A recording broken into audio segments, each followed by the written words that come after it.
What is good, everyone? Welcome to the channel. Finally some nice weather where I can get out and walk and do an episode. There isn't ridiculous wind today, it's not raining. It's been pretty awful recently, but I'm happy to be actually outside and doing this video today. And today's topic, kind of belying the beautiful weather today, I'm actually going to be a bit of a curmudgeon. I'm going to talk about the things that I will never do in Japan.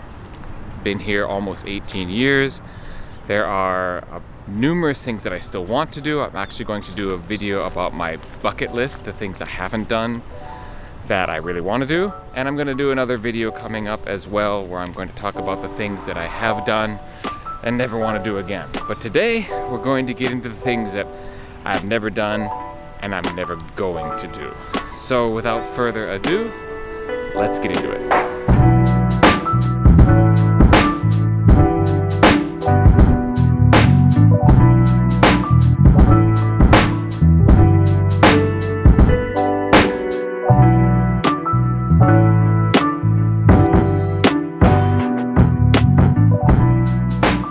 Now, the first thing I will never do, no matter how many years I live here, is live in the central wards of Tokyo.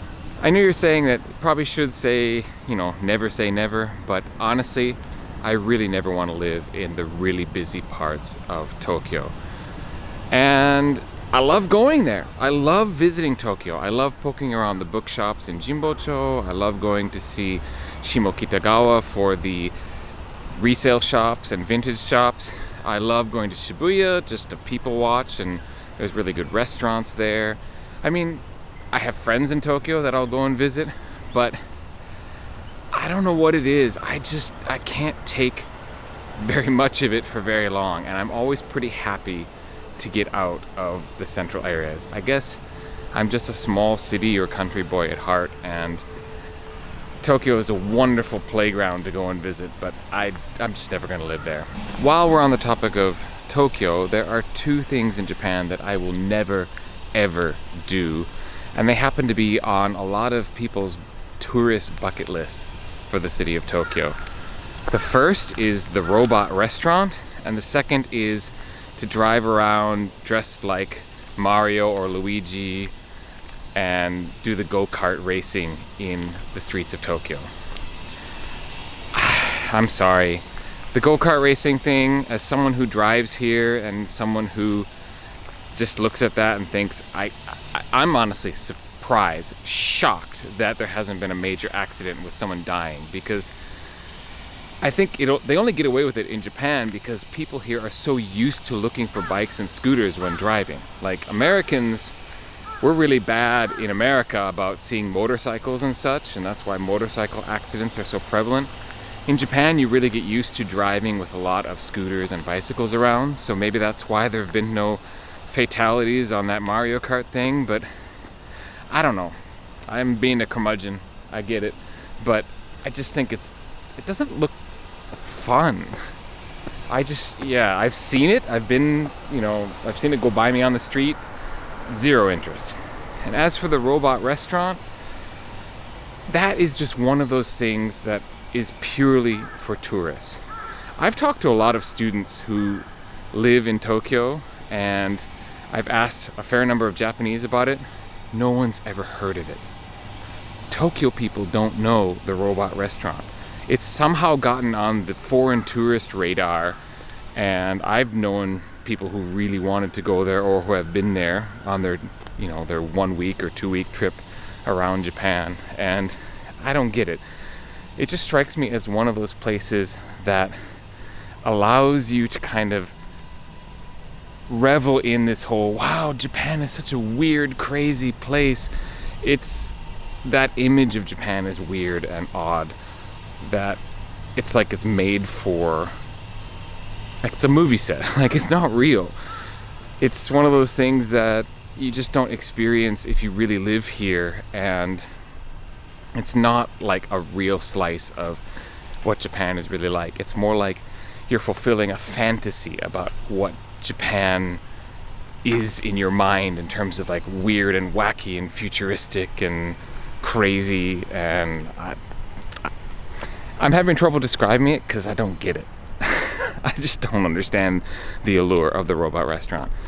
And as evidence that it really is only for foreign tourists, apparently I wouldn't even be able to go to the robot restaurant anytime soon because it's going to close permanently. With the lack of foreign tourists in Japan, I'm sure they haven't been able to survive. So my apologies to those of you who had it on your bucket list. I don't judge. If you want to go and have fun and enjoy it, great. It's just I don't get it. So I would never do it. All right, how about the other side of the coin, where we think of Japan as a peaceful place of Zen and meditation? Well, the third thing on the list that I plan to never do is do the Zazen method of meditation where a monk whacks you on the shoulder if your mind wanders, or do one of those like long weekend retreats where you take a vow of silence and you just live in the temple for 3 days and just meditate all day. I don't have any interest in that either. If I want someone to hit me with a stick, I think there's some places in Tokyo that I can go and enjoy that. But I'm not gonna do that either. But I'm just saying, I don't need an old bald guy whacking me on the shoulder because my mind wandered. But anyways, yeah, that kind of religious Zazen retreat or meditation doesn't interest me at all. That being said, I do have an interest in maybe trying someday that praying under a cold waterfall thing. That I can see myself doing, but not getting whacked with a stick while meditating. No thanks. Another thing that is fairly common and popular in Japan to do that I have no interest in is to dress up in samurai or old-time cosplay and walk around Kyoto or town somewhere, or even do a photo shoot. Yeah, I'm just not interested in that. I'm fine with visiting something like Eigamura in Kyoto, where there's actors dressed up that way and you see shows and they walk around the town, you feel like you're in old Edo. That I could get into, but I don't need to wear it myself. That being said, I have worn samurai armor before, which was for a festival. Like if it's a part of a festival or a parade or something, which this was, in that case, yeah, I'm fine with doing that kind of activity, but not just for my own gratification. The last sort of tourist thing on the list of things that I will never do in Japan is I'm pretty sure I'm never going to go to the Penis Festival in Kawasaki. I know it's super famous. I know people love to go and check that out. That's mostly because I have a giant list of festivals that I would much rather see and would prioritize over going to that one in particular. I don't know. I mean, yeah, I'm sure it's a good time. It might be fun to check it out. And if I sort of happen to stumble into it in terms of like a friend is like, hey, let's go, and we happen to be in Kawasaki or something like that, yeah, maybe. But I'm never going to plan it out and actually go and check it out, even though Kawasaki's just north of Yokohama. I mean, I don't live that far away from it. It's just not something that I'm really intrigued by. So there that is. Although I suppose it would be a really good vlog. Maybe up the views on YouTube. No. I'm not a view hound. Not gonna do that. The final thing that I will basically never do is the thing that the vast majority of foreigners who come to Japan do, and that is return to their home country. I'm pretty much here. I'm 18 years in. My plans are not to go anywhere.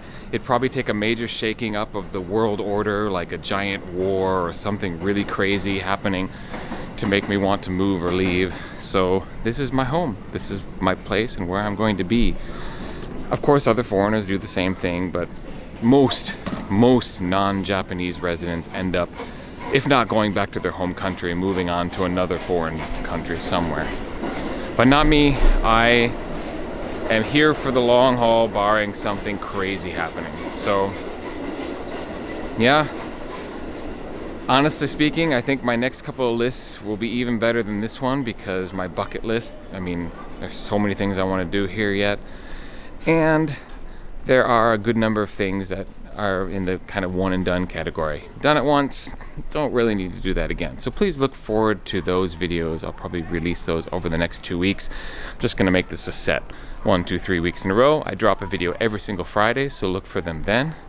And thank you very much for watching this video. I really appreciate your taking the time to watch what I put out in terms of content, and hit the like button. Subscribe if you haven't yet. And if you've made it all the way to this part of the video, you might as well, right? Thank you so much, and I will catch you next time. Peace.